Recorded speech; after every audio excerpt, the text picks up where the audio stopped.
बिस्मिल्लाहिर्रहमानिर्रहीम। अस्सलाम वालेकुम नाज़रीन, मैं हूं मेहरीन सब्तैन, देख रहे हैं आप मेरा यूट्यूब चैनल। नाज़रीन, सुशांत सिंह राजपूत का केस जो है एक ऐसा केस बन गया है जिसकी गुत्थियां जो है सुलझ के नहीं दे रही। और इस वक्त इस केस के अंदर एक नई डेवलपमेंट हुई है, एक नई हैपनिंग हुई है जिसके बारे में मैंने आपको बताना है। और ये बहुत ही इंपॉर्टेंट डेवलपमेंट है समझने कि इस केस में एक बड़ा चेंज लाने की कोशिश की जा रही थी, जो कि अब रद्द हो गया। और वो कैसे हुआ सब कुछ मैं आपको बताती हूँ, लेकिन उससे पहले मेरे व्यूअर्स जो हैं वो मुझे कई दफ़ा कहते हैं कि आप यहाँ वहाँ की खबरें ना दिया करें, आप पाकिस्तान की बात किया करें और हमें क्या लेना देना भारत से। तो मेरी उनसे ये दरख्वास्त है कि ख़बर जो है चाहे वो अपने मुल्क से हो, चाहे राइट लेफ़्ट कहीं से भी हो, चाहे वो दुश्मन मुल्क से हो, दोस्त मुल्क से हो, अगर वो ख़बर ऐसी है जिसके बारे में इस वक्त लोगों में तजस्सुस है, लोग जानना चाहते हैं, तो उसे आप ज़रूर सुनिए और जानिए। और ख़ास तौर पे अगर वो एक ऐसे मुल्क से है जो हमारे हमसाए में है और जो हर वक्त ताक में बैठा रहता है कि देखता है कि हमारे मुल्क के अंदर क्या हो रहा है और उसके ऊपर वो कोई ना कोई बात करे, तो हमें भी अपने जो आंखें हैं और अपने कान हैं उन्हें खुला रखना चाहिए और ख़बर को अच्छे से समझना भी चाहिए। सुशांत सिंह राजपूत के हवाले से जो अभी इस वक्त लेटेस्ट डेवलपमेंट्स है मैं आपको उस हवाले से बताना चाहती हूँ, क्योंकि हम वहाँ की फ़िल्में जो हैं, हमारे जो लोग हैं, मैं तो नहीं लेकिन हमारे जो लोग हैं मेजॉरिटी वहाँ की फ़िल्में बड़े शौक से देखते हैं। और इस वक्त जो बड़ी गेम खेली जा रही है वो उस ही बॉलीवुड को बचाने के लिए खेली जा रही है। उस ड्रग के पीछे जो सबसे बड़ा कनेक्शन है उस तक पहुँचने से बचने के लिए रिहा को बचाने की कोशिश की जा रही है। और इसी सिलसिले में एक बड़ी डेवलपमेंट हुई थी गुज़िश्ता दिनों, जिसका बड़ा चर्चा हुआ, जिसके बाद ये कहा गया कि सुशांत सिंह की मौत जो है वो खुदकुशी ही थी, जबकि शोर ये किया जा रहा था कि सुशांत सिंह को मारा गया है। मैंने आपको कुछ रिपोर्ट्स दी थी जिसमें मैंने आपको बताया था, कुछ डिटेल्स दी थी जिसमें मैंने आपको बताया था कि किस तरह से सुशांत के पाँव की हड्डी जो है वो टूटी हुई थी, किस तरह से जिस बंदे ने इसकी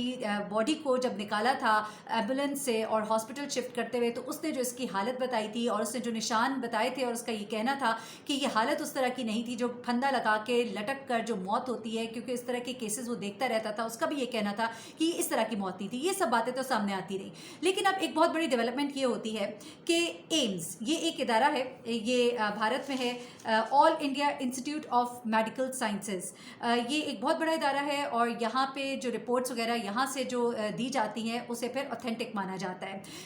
अब एम्स ने एक गुज़िश्ता दिनों रिपोर्ट दी है, रिपोर्ट भी नहीं दी बल्कि इसे कहेंगे कि लीक की है रिपोर्ट। ये बेसिकली रिपोर्ट इसको देनी थी सिर्फ सीबीआई को, लेकिन सीबीआई को देने से पहले डॉक्टर सुधीर गुप्ता, जिनकी सरबराही में ये एक बेंच पूरा बना था और इस के जो सरबराह थे वो सुधीर गुप्ता थे, और सुधीर गुप्ता ने इस रिपोर्ट के कुछ हिस्से लीक किए एक टीवी चैनल को इंटरव्यू देते हुए, और उन्होंने कहा कि जो सुशांत सिंह है उसकी मौत जो है वो खुदकुशी थी, उसे मारा नहीं गया था, ये आत्महत्या यानी कि खुदकुशी थी। जिसके बाद बहुत से सवालात खड़े हो गए। अब मैं आपको इसका थोड़ा बैकग्राउंड बताऊं कि ये एम्स वो इदारा है जिसने जिस वक्त ये केस सामने आया था तो इन्होंने ही सबसे पहले ये पॉइंट्स उठाए थे कि जो क्राइम सीन है उसे डिस्ट्रॉय किया गया है, क्राइम सीन को ख़राब किया गया है। बल्कि मैं सीधा सीधा आपको बता देती हूँ, उन्होंने सबसे पहले ये कहा था कि क्राइम सीन जो है इसे ख़राब किया गया है और जो बेसिक चीज़ें जो उस वक्त ली जानी चाहिए थी पोस्टमार्टम वगैरह के हवाले से वो भी नहीं ली गई। और एम्स की टीम की रिपोर्ट ने ये सारी चीज़ें जो हैं वो उस वक्त कही थी, और अब यही एम्स जो है ये अब कह रहा है कि ऐसा नहीं है, ये खुदकुशी नहीं थी, ये खुदकुशी है, ये मर्डर नहीं था। अब यहाँ पर बहुत से सवालात खड़े हो गए। सवालात इसलिए खड़े हुए हैं क्योंकि एम्स का सबसे पहले काम ये था, एम्स को बॉडी तो दी नहीं गई थी, एम्स को वो सबूत और वो सारे काम जो हो चुके हुए थे वो रिपोर्ट्स दी गई थी जिसकी रोशनी में उन्होंने बताना था कि क्या कमी रह गई थी इस केस को डिटर्मिन करने में। अब बात समझ रहे हैं ना कि क्या कमी रह गई थी। और इन्होंने सीधा साधा एक स्टेटमेंट डॉक्टर सुधीर गुप्ता ने जारी कर दिया कि खुदकुशी नहीं, ये खुदकुशी है, ये कत्ल नहीं है, इसे मर्डर नहीं किया गया। अब यहाँ पर जो बहुत सारी चीज़ें हैं उनमें से एक बड़ी बात यह है कि उन्होंने भी उसे कहा था कि क्राइम सीन को ख़राब किया गया है। आपको याद होगा कि सुशांत की जो एक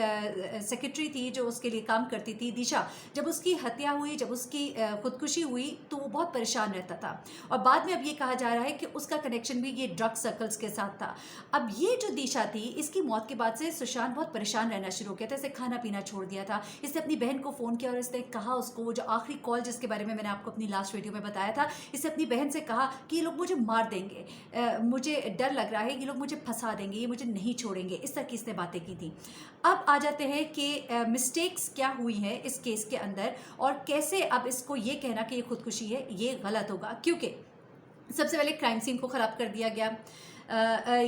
जो टाइम ऑफ डेथ है वो भी नहीं मेंशन किया गया, ना इसके हेयर सैंपल लिए गए, ना नेल सैंपल लिया गया, ना आई वाटर का जो सैंपल होता है वो लिया गया। ये सारे सबूत जो कि ज़रूरी होते हैं एक बॉडी के हवाले से तमाम जजमेंट्स बनाने के लिए, वो सब जो है वो अवेलेबल नहीं थे। फिर उसके बाद क्या होता है कि सुशांत के केस पे सबसे बड़ा जो ड्रॉबैक नज़र आता है वो ये है कि यहाँ पर पुलिस जो है जब इसकी बॉडी लेकर जाती है तो सबसे पहले तो पुलिस वहीं पे डिक्लेयर इसको डेड कर देती है, जब कितने बड़े केस में एक डॉक्टर का वो डिक्लेयर डेड करना बड़ा ज़रूरी होता है। उसके बाद हॉस्पिटल में ले जाके इसको डायरेक्ट ही सर्द खाने में इसको शिफ्ट कर दिया जाता है। उसके बाद जब ये कहा जा रहा है कि यहाँ पर कुछ अलामात ड्रग्स के हवाले से चेक करनी थी, तब भी 10 घंटे के बाद पोस्टमार्टम किया जाता है, जबकि 6 घंटे के बाद बॉडी के अंदर ड्रग्स या शराब या इस तरह की कोई भी चीज़ हो उसके जो सैंपल्स हैं वो फिर नहीं रहते, वो ज़ाया हो जाते हैं, वो निकल जाते हैं। तो 10 घंटे के बाद पोस्टमार्टम करना, रात के अंधेरे में पोस्टमार्टम करना जिस वक्त लाइट भी कम थी और किसी बड़े डॉक्टर की गैर मौजूदगी में पोस्टमार्टम करना, उसे डेड डिक्लेयर कर देना और किसी बड़े डॉक्टर की तरफ से वो उसकी तरफ से कहे जाने से पहले ही उसे डेड डिक्लेयर करके 6 से 10 घंटे उसको सदखाने में रखना और उसके बाद उसका पोस्टमार्टम करना। पोस्टमार्टम में ना नाखून के, ना बाल के, ना आँख के फ्लूइड के वो सैंपल्स लेना, ये सब वो तमाम पॉइंट्स हैं जो शो कर रहे हैं कि कोई इसके पीछे है,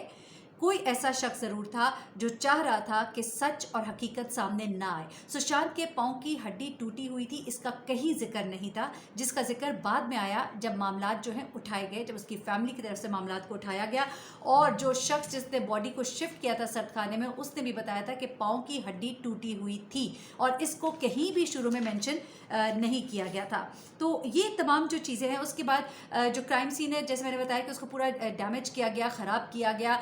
पहले तो वो चाबी वाले को बुलाया गया उसके कमरे को खोलने के लिए, चाबी वाले को भेजने के बाद फिर कमरा खोला गया, अंदर गए, चीज़ों को हिलाया जुलाया, सब कुछ करने के बाद जो है पुलिस आती है और उसके बाद ये बाकी सारे काम होते हैं। तो क्राइम सीन को अच्छी तरह से ख़राब किया गया। ये अब सारी चीज़ें हुई। अब क्या होता है कि एम्स के डॉक्टर जब ये लीक करते रिपोर्ट तो सीबीआई जो है इसके ऊपर बड़ी बरहम हो जाती है। सीबीआई की इन्वॉल्वमेंट इस केस के अंदर बड़ी इंपॉर्टेंट है, क्योंकि जब से सीबीआई इस केस में आई है उनके पेरेंट्स की रिक्वेस्ट पर, फिर अदालत के हुक्म से सीबीआई ने ये केस दिया, फिर मनी लॉन्ड्रिंग का इदारा इसमें शामिल हुआ, फिर उसके बाद जो एंटी नार्कोटिक्स का जो है एनसीबी जो है उनका वो जब शामिल हुआ, तो उसके शामिल होने के बाद मामला बड़े मुख्तलिफ हो गए, क्योंकि इसके अंदर बॉलीवुड के बड़े बड़े नाम जो है वो सामने आना शुरू हो गए। यहाँ पर फिर मैं अब आपको ये बताना चाहती हूँ कि चूँकि उनकी नई फिल्में आने वाली है, उन नई फिल्मों को जिनमें दीपिका है, जिसके अंदर श्रद्धा है, जिसके अंदर सारा अली खान है और बड़े बड़े नाम हैं, ये तो 2-3 नाम है जो कि अभी ज़्यादा लिए जा रहे हैं, बहुत सारे नाम है, बहुत बड़ा नेटवर्क है और इनकी जड़ों में बैठा हुआ है ये नशा, ये ड्रग्स इनकी जड़ों में बैठा हुआ है और इसकी वजह से ये अब चाहते हैं कि किसी तरह रिहा को भी बाहर निकाला जाए, क्योंकि जिस दिन से सुधीर गुप्ता ने ये बयान दिया उस दिन से रिहा के हवाले से भी उसके जस्टिस फॉर रिहा जो है वो ट्रेंड करना शुरू हो गया और रिहा को भी अब निकाला जाए, जबकि रिहा जो है वो उस केस में नहीं कि उसने सुशांत को मारा है, बल्कि वो ड्रग्स के केस में अंदर गई है और इस वक्त तो सिर्फ खुदकुशी या कत्ल के बारे में सुधीर गुप्ता ने बताया, उसने ड्रग्स के बारे में कुछ नहीं बताया। लेकिन अब इस पे जो अहम डेवलपमेंट हुई है वो ये हुई है कि जब से ये लीक हुई है तो उसके बाद सीबीआई ने पहले तो ये अपना एक स्टेटमेंट दे दिया उनके वहाँ पर कि जो अभी हम मामलात को आगे बढ़ाएंगे, हम खुदकुशी और कत्ल दोनों चीज़ों के ऊपर हम नज़र रखेंगे। साथ ही वो बरहम है इस वक्त एम्स की रिपोर्ट पर जो लीक हुई है और उन्होंने